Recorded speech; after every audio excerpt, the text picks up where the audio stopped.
So I decided to make a video because this is pretty important stuff. So right here's your MAF sensor, MAF, and in the back of the blower back here is where your MAP sensor is. Now inside this MAF sensor is where your barometric pressure, ambient barometric pressure sensor is.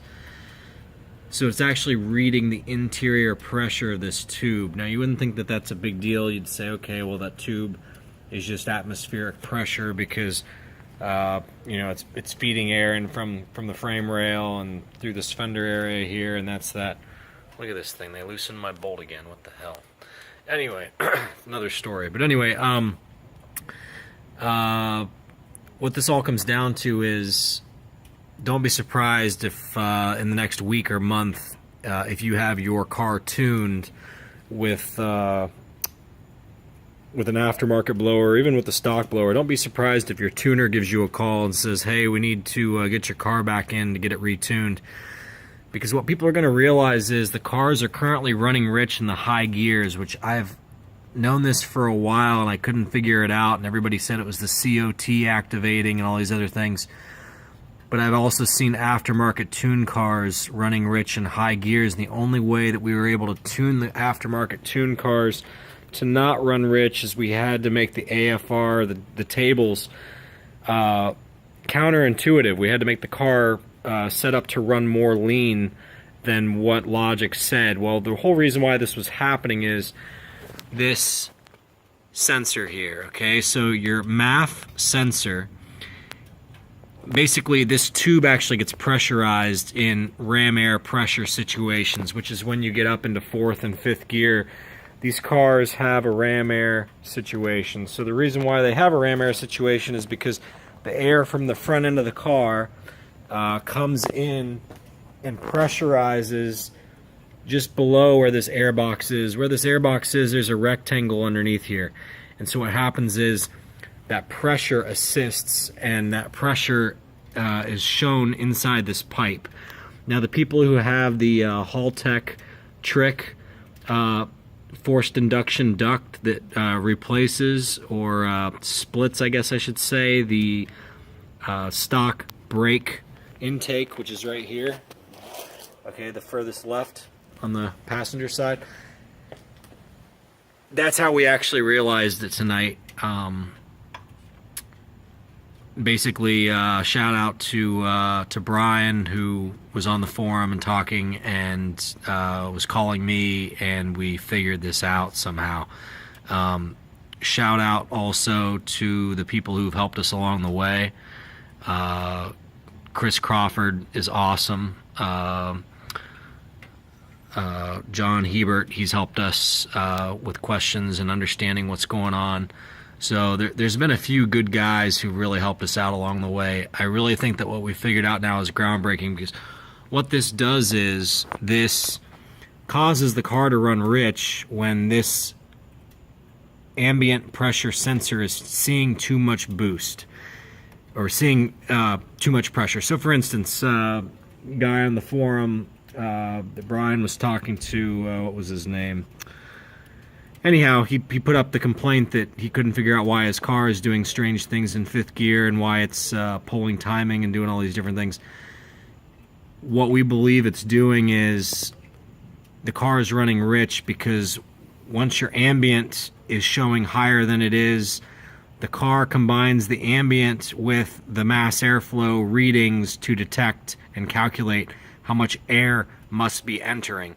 And so if the air entering is matched with proper fuel, and the car assumes there's more air coming in than what there is, then the car is going to choose to run rich. But it's doing it by mistake because it thinks that all that extra air is coming in that's not actually coming in. Okay, so to put this into simpler terms, I guess, or to give you the opposite end of the spectrum situation, let's say you're at high altitude and your MAF is seeing lots of airflow, the velocity, so it's detecting the velocity of the air flowing by, but meanwhile the ambient baro sensor, which is located again also in the MAF, let's say that it's showing a pretty low reading because you're in Colorado and you're real high. Well, then the car is automatically going to calculate that we have less air molecules, oxygen molecules entering the engine, and therefore we don't need as much fuel.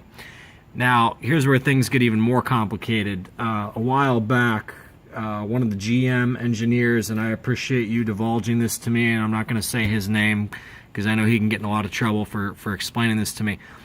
He was explaining to us that the fifth gear limp modes they predicate on the map sensor up here, and they also predicate on the mass airflow sensor. I came on the forum, I explained that, and was quickly shot down by Nick D and a few other people. And I'm not, talking shit, Nick. I don't mean you any harm, man. I know you know more about this stuff than I do. I'm just trying to figure it out. And at the time, Nick explained to me, he said, Mike, you can't... The P0106 code is not dictated by the mass airflow sensor whatsoever. It's a barometric pressure code. But what Nick may have not realized at the time is that there is a barometric pressure sensor within the MAF.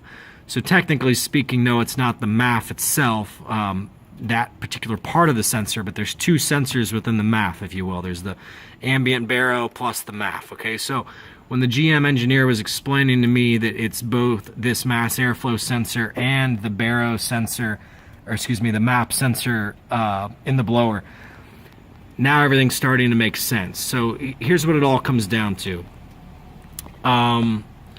These cars, basically GM cheaped out, or they just didn't see the purpose in having a broken out baro sensor, where the baro sensor is actually in the engine bay, separate from the intake tube. They were killing two birds with one stone. They have MAFs that have the baro sensor already built into them. They said, why not use that? They went ahead and used it, and they didn't think about it twice. But the problem is, and I've learned this along the way, GM has a different behind-the-scenes code, programming, AFR code, algorithm, whatever you want to call it, for the fifth and sixth and seventh gear of these vehicles, or 8 if you have an automatic, okay? So, but assuming you're never going to actually get into 8th under in a top speed situation, I don't believe. So that's probably not a true statement. But anyway, the point is, 5th gear, 6th gear for sure have different programming than 1 through 4. And the reason why they have to have different programming is because GM, just like all the aftermarket tuners who have been relying on this built-in baro sensor, GM realized that they were running improper AFRs. So what they did is they had to change those tables on those 2 gears, because by those 2 gears, you're getting more and more extreme ram air effect on this vehicle. Now again, it's not a direct ram air effect, but there is ram air effect, and that is documented. You can look it up in HP tuners, whatever, data logs. You can see it on these stock vehicles that they're not seeing true ambient air at 140 plus miles per hour. They're seeing ambient air plus a percentage. So anyway, again, don't be surprised if a bunch of tuners start calling up all their customers in the next week or two and telling you to get back in for a retune if you do a lot of high speed runs. I don't know what GM's going to do. I don't think GM's going to do anything. I think that GM is just going to let this go and hope that people don't really care or notice. But this is the reason why P0106 throws in 5th gear, I believe, and not the lower gears. Okay, it's because the coding has changed there.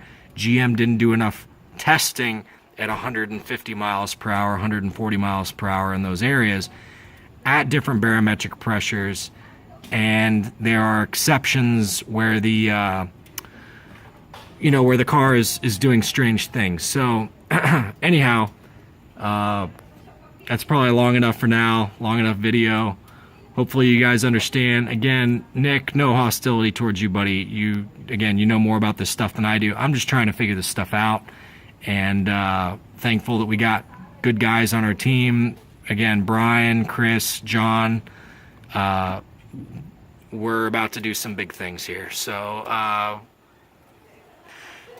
this applies to any car. It doesn't matter if you have a 2300, okay? It doesn't matter if you think that the 2300 is the solution to life, all right? Your 2300, when you get up into higher speeds, is going to be creating positive pressure in this tube, in the intake tube, because of the ram air effect. Therefore, your 2300 is not tuned properly as it needs to be. You need to break that baro sensor out of the MAF and have your tuner redo your car. So again, hopefully, whoever you are, wherever you are, you guys can drop your hostility towards us, because we've just been trying to figure out what's going on. We knew that there was a bug in this whole thing, and this really is the key to it. And thank you for the guy.